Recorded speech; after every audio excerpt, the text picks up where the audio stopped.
السلام عليكم ورحمة الله وبركاته. ازيكم يا جميلات؟ عاملين ايه؟ يا رب تكونوا بخير. النهارده الفيديو جديد عشتوني جدا من اخر فيديو فات. صباحكم فل وهنا وسعادة ورضا من الرحمن، رزقكم الله هناء الدنيا والاخرة، اللهم امين. بيبي الحلوين، احنا كنا وقفنا اخر حاجة في المطبخ ان احنا خلاص خلصنا الجزء الحلو ده وخلصنا اي حاجة فيها دهون وبس. دخلنا بقى على ظرف المطبخ. بصوا الضرفه دي كانت مكركبه وحالتها كده، المفروض انا بحط فيها الازايز الحاجات الفخار كده، بس عشان مكنتش عارفه اظبط زاويه الكاميرا معاكم فبدات ان انا ارتبها وخليتها زي الفل. المفروض ان انا مجهزه معايا اي حاجه، اي مذيب دهون مثلا لو في اي دهون من جوه، بس الحمد لله مفيش اي دهون من جوه. استخدمت اي ملمع كده من المطابخ ومعايا فوطه نظيفه، فوطه ناشفه يعني، وفوطه بلمع بيها. كنت جايبه بقى ايه زي رول كده جديد، باخد مقاسات كده لان بقى الحاجات دي ادمت خالص، اللي انا كانت محطوطه في الدواليب من جوه. في اللي منها كان سليم واستعملته عادي وكملت بيه، وفي منه لا كان خلاص تهالك بقى كده وكان لازم ان هو يتغير واحط حاجه جديده. فجبت بقى رول يعني وكده اهو. بصوا بلمعه واحده بس. عايزه اقول لكم الجزء اللي قدامكم في الكاميرا ده انا ما خدتش بالي منه غير وانا بمنتج دلوقتي، ففصلت ورحت بعد ما خلصت معاكم الصوت يعني رحت عملته يعني وكده اهو. بصوا هو جزء كده كان عايز يتنضف يعني، في الحمد لله انا نضفته يعني بعد ما شفته يعني الحمد لله وانا بمنتج اهو. بص خدت بقى مقاس الضرفه بتاعتي وحطيت بقى. بصوا هو رول كده، انا كنت جايبه المتر كان عامل 20 المتر ولا 15، مش متذكره قوي، هي 15 يا 20. انتوا عارفين ان الزهايمر الحمد لله اليومين دول معانا، بس الحمد لله يعني هو يبقى 15 يا 20.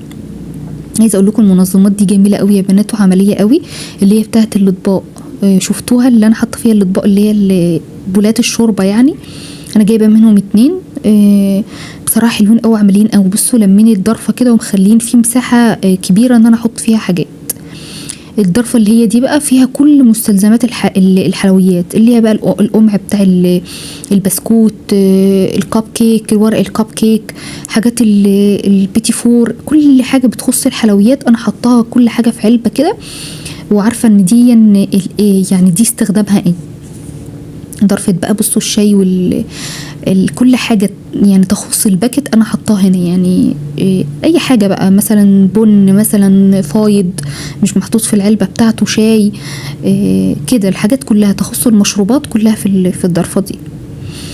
عايزة اقول لكم ان انا ماشية واحدة واحدة. اولا مش لازم نقلب البيت خالص لان احنا في دراسة، في وقت دراسة، وطبعا لازم في وقت الدراسة ده يكون البيت بقدر الامكان هادي مش مكركب، لانه طبعا معظمنا بيبقى ولادنا عندهم دروس وبعد المدرسة في كورسات وفي مدرسين بيخش البيوت، فمش طبيعي ان احنا في الوقت ده نكون مكركبين كل الدنيا عشان احنا دخلت رمضان. لا لازم نعمل حساب، مش عشان طقوس بقى وعادات والكلام ده نعمل كده، لا، في حاجات بتتغير مع الزمن وفي حاجات لازم نطور من نفسنا فيه، اللي هو خلاص احنا عارفين ان احنا هننضف بس واحدة واحدة من غير كركبة. لو كل يوم هناخد ضرفة مع شغل البيت، لو كل يوم هناخد أوضة مع شغل البيت الطبيعي اللي هو الأكل والتنظيف وغسيل وواجبات الولاد ودروسهم، فاهميني، والحاجات اللي هي الطبيعية دي.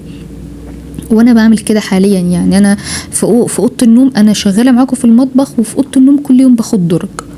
خلصت مثلا درج التسريحه مثلا هي فيها 5 ادراج، على 5 ايام هاخد درج، بس درج بعمق بقى، انا مش برصص، لا انا بشوف الحاجه اللي انا حاطه يعني، حاطه باسكت جنبي وحاطه كيس جنبي. الباسكت ده لاي حاجه خلاص يعني منتهى صلاحيتها، مثلا كريم، اي حاجه مثلا انا مش محتاجاها، ورقه مرميه في الدرج، منديل مرمي في الدرج، اي حاجه انا بحطها في الباسكت بتاع القمامه عزكم الله. والكيس التاني محطوط فيه اي حاجه هي زياده عندي وفايضه عندي ومر عليها مثلا سنه وفي منها فايض عندي وانا ما استخدمتوش ولسه التاريخ بتاعه مازال مستمر وانا مش هستعمله، فطبعا الكيس التاني ده لاي حد يكون محتاجه. انا عامله في اي اوضه انا بعملها، حتى لعب البنات، وحتى اي حاجه، حتى في ادوات المطبخ اي حاجه من دي مر عليها سنه وايدي ما جاتش عليها وحاساها هي حلوه يعني مش وحشه ان انا ارميها في القمامه يعني عزكم الله، احطها في الكيس ده تروح بقى لصاحب نصيبها او لصاحب نصيبه اي حاجه، بس حد يقدر يستعملها.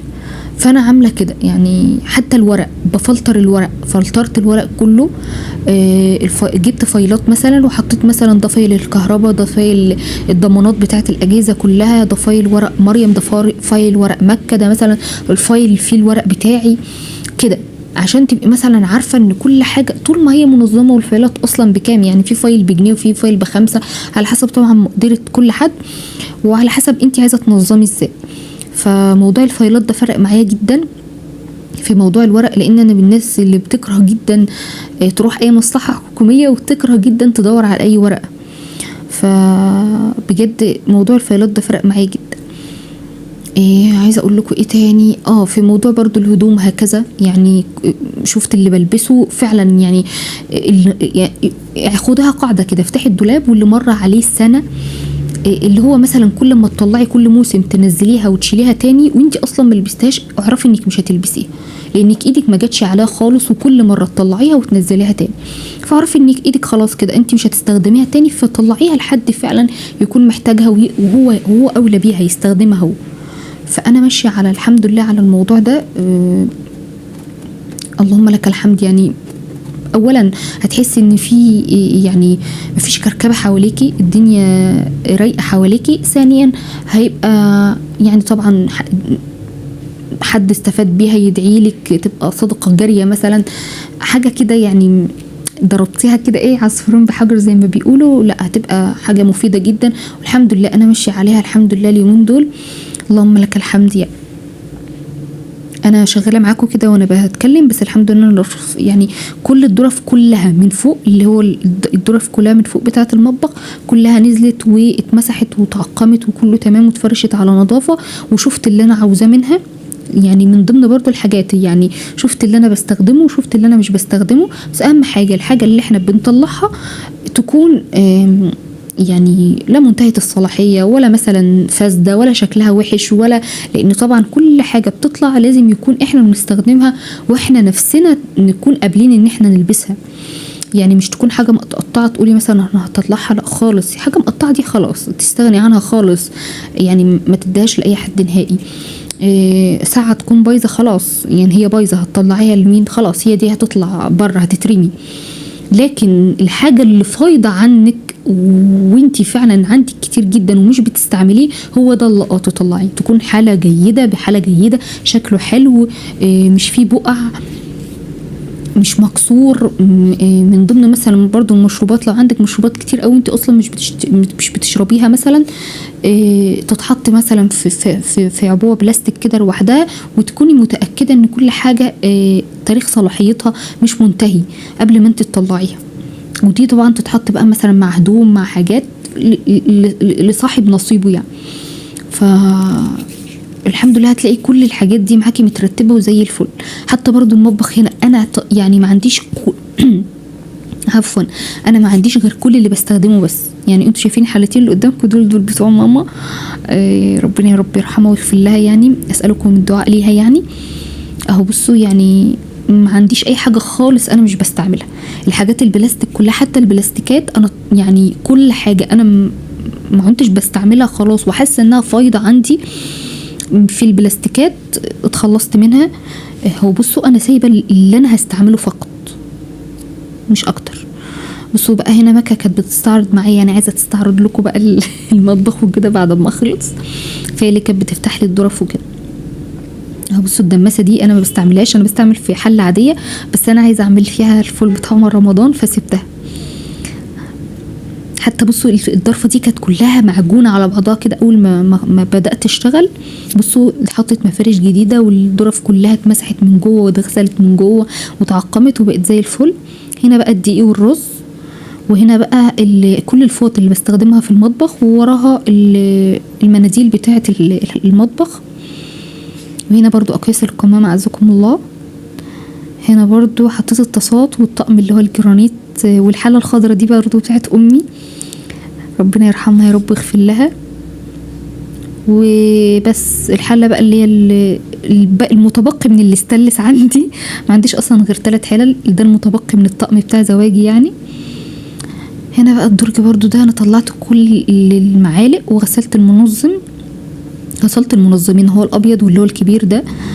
عايزه اقول لكم قطعت اللي انا كنت جايباها للملوخيه، مش عارفه انا ركناها من ساعتها، بس انا مش عارفه انا استخدمتها غلط ولا صح، بس حاساها مش عمليه يعني. ودرج برضو التوابل نضفته كله خليته زي الفل. مش شرط ان احنا نفضي التوابل كلها وننقع العبوات طالما من جوه انها مش ملحوسه والكلام ده، لا انا مسكت فوطه متعقمه كويس جدا ومسحتهم من بره وخليتهم زي الفل، ومن جوه هم كده كده فيهم توابل يعني نضيفه وحلوه. هنا برضو شلت كل اللي انا مش عاوزاه. هنا برضو المنظفات كان في كل عبوه كده كان فيها شويه من نفس المسحوق مثلا او من نفس المنظف، فبدات ان انا اجيب كل علبه يعني من منظف واحد واخد كل المنظفات اللي هي مثلا من نفس الماركه واحطهم كلهم على بعض، يعني خليت الدنيا كده براح شويه. بصوا التلاجة انا طلعتها بره المطبخ حطيتها بدل الديب فريزر لو انتوا فاكرين. ليه بقى؟ لان انا عايزه اجيب ترابيزه هنا في المطبخ، فهتضيق الدنيا جدا لو انا لو اتحطت والتلاجة محطوطه. فانا دخلت الديب فريزر في الاوضه وخليت التلاجة هي اللي في الصاله، يعني هي في وش الصاله، يعتبر في وش الصاله.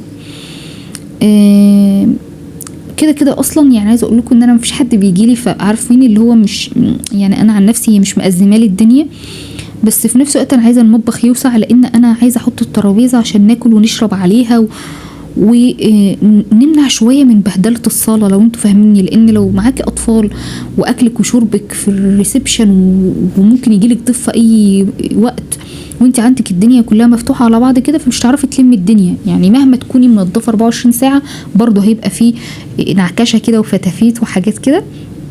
فانا حبيت ان يكون في مكان مخصص للاكل، حتى الفاكهه نفسها ناكلها في المطبخ، اي حاجه مش شرط انها تكون قدام التيفي يعني. احنا عادي يعني مش من هواته قوي يعني، وبيجي علي ايام كتير جدا ما بفتحوش وبيفضل مقفول، فعادي.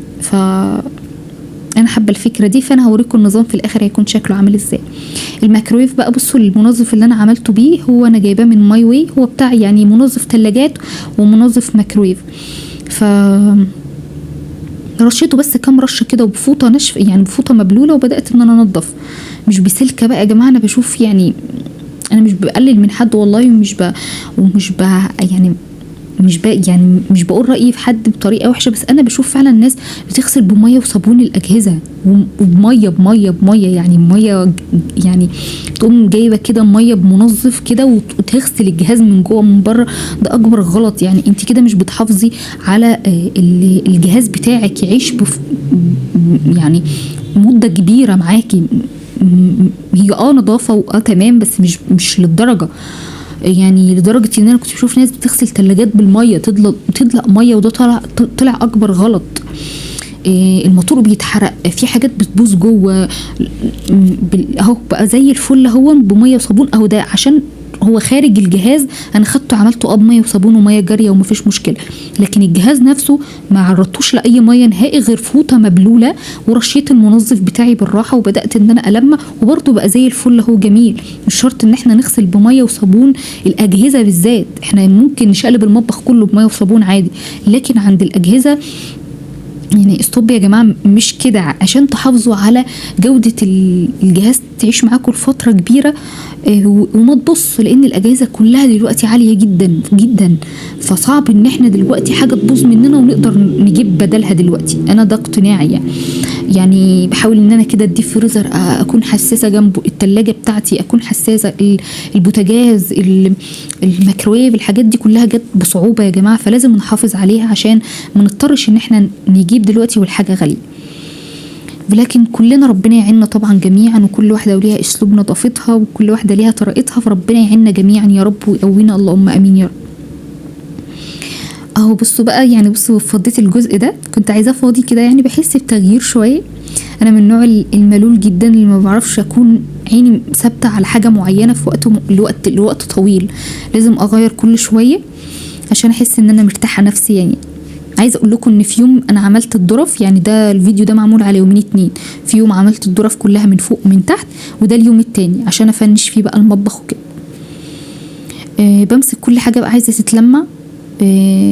الميكرويف برضو كنت عايزه حطيته هنا عشان كنت عايزه اجيب الفرن. فاكرين الفرن بتاعي انا عندي فرن كهرباء، فكنت عايزه اجيبه عشان احطه برضو هنا على الرخام عشان استعمله، يعني خساره ان هو مركون وكده، فبينجز يعني في اوقات يعني وكده. فقلت لا انا عايزه اجيبه، حاولت ان اوسع له مكان عشان ايه احطه هنا يعني وكده.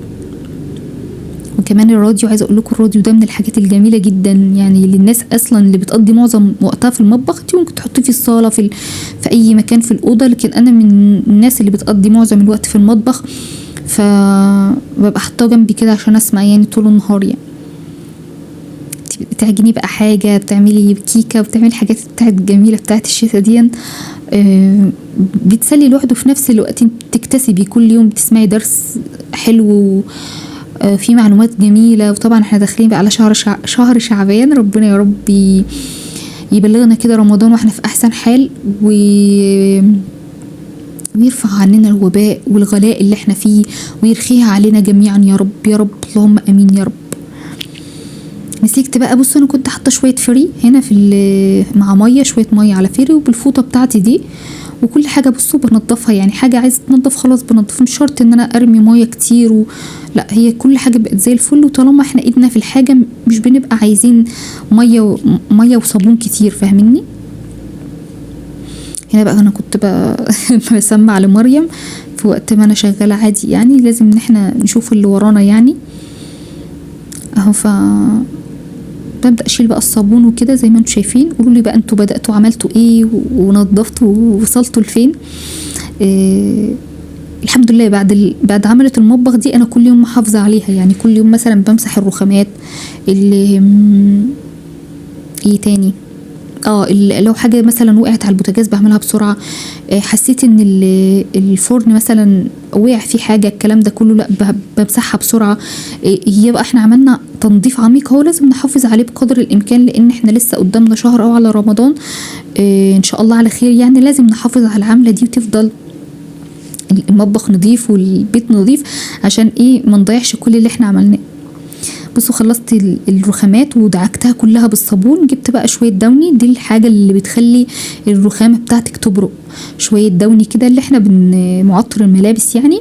وبفوطه بدعكها كلها، وبفوطه ناشفه ببدا انشف الرخامات. بصوا بقى بتدي لمعه، بصوا اللمعه دي. بصوا لو انتوا بقى يعني مش بتشتغلوا مثلا او حاجات عليها ميه والكلام ده كله، هتقعد معاكم باليومين اللمعه دي، بجد بجد بتبقى حلوه قوي.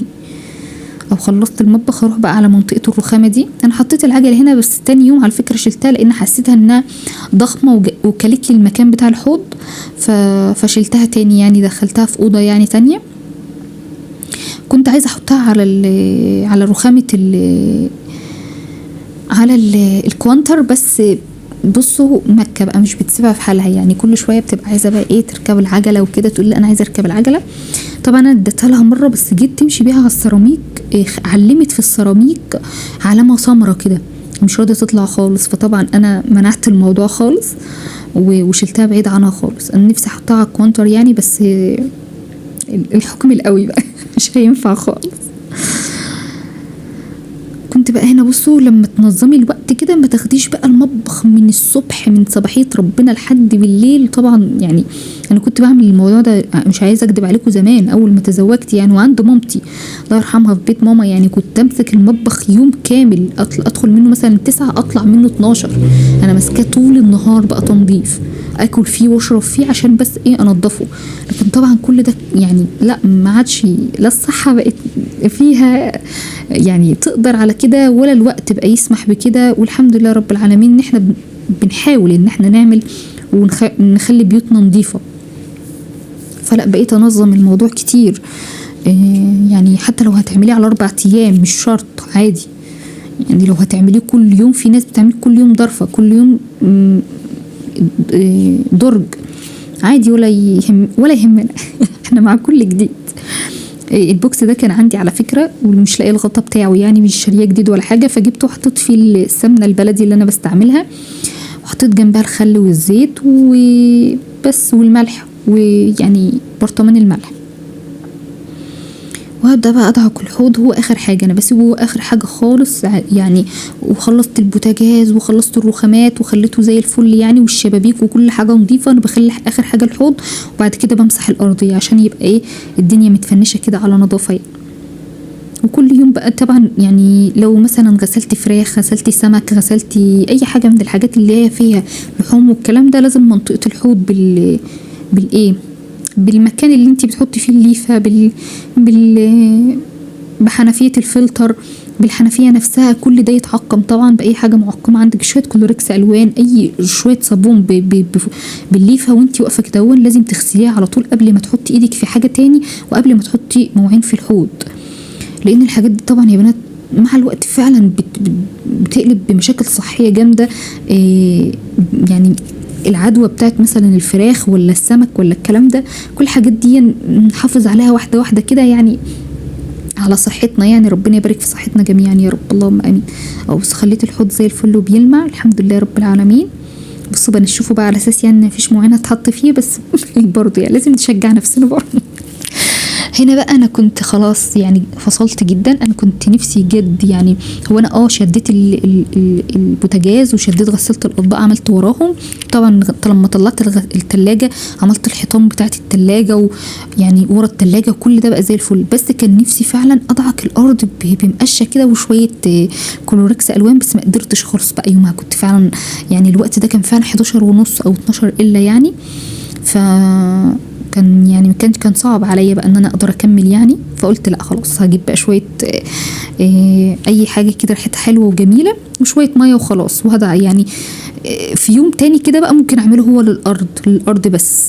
يعني كل حاجه نظيفه عندي هون، والدولاب من بره وكل حاجه بقت جميله، هعمل بس يوم للارض بس وخلاص. جبت بقى اللي هي السجاده اللي بيتي دي كانت نظيفه ومتعانه، فجبتها وفرشتها هنا اهو. حطيت بقى الكرسي العالي ده، يعني انا ما استغنيتش عنه، لان هنا لما اجيب الترابيزه هيبقى هو المكه عشان تطول الترابيزه، لكن انا ومريم وزوجي يعني هنبقى كراسي عاديه خالص اهو. بصوا الدنيا بقت زي الفل، وحاسه ان انا يعني مرتاحه نفسيا، ومش عايزه حد يهوب ناحيه المطبخ. كل شويه اقول لهم المطبخ لو حد دخله مش عارفه يعني هعمل ايه، لان المطبخ ده خد مني مجهود جامد. انا حطيت الكولمان هنا، وحطيت بقى الاتنين تيربو الصغننين دول فيهم البصل والبطاطس. هنا بقى كانت قبل ما الترابيزه توصل لي اهو. بصوا الدنيا بقت زي الفل، يعني حاسه ان انا مرتاحه نفسيا. قوموا بقى تشجعوا كده، واللي وراها حاجه كده تقوم تخلصها ويتخلص مطبخها كده وتخليه جميل كده، وتستقبل شهر رمضان كده وهي نفسيتها مرتاحه. هبدأ اطفي النور برضه عشان اوريهولكوا في الضلمه. دي هنا الترابيزه كانت وصلت، بس انا حطيت عليها المفرش ده عشان انا عايزه اجيب لها مفرش بلاستيك، عشان طبعا يعني ما ينفعش احنا ناكل عليها ونشرب عليها ونعمل حياتنا كلها عليها، فلازم تبقى حاجه تكون بتتمسح. يا هجيب لها مفرش بلاستيك، يا هجيب لها اللي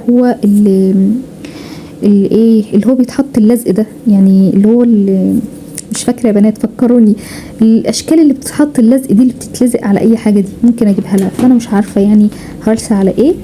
وبس ده شكل المطبخ. وهطفي بقى النور واسيب اضاءه خفيفه كده. يا رب يكون عجبكم. لو عجبكم بقى ما تنسونيش باللايك والاشتراك في القناه.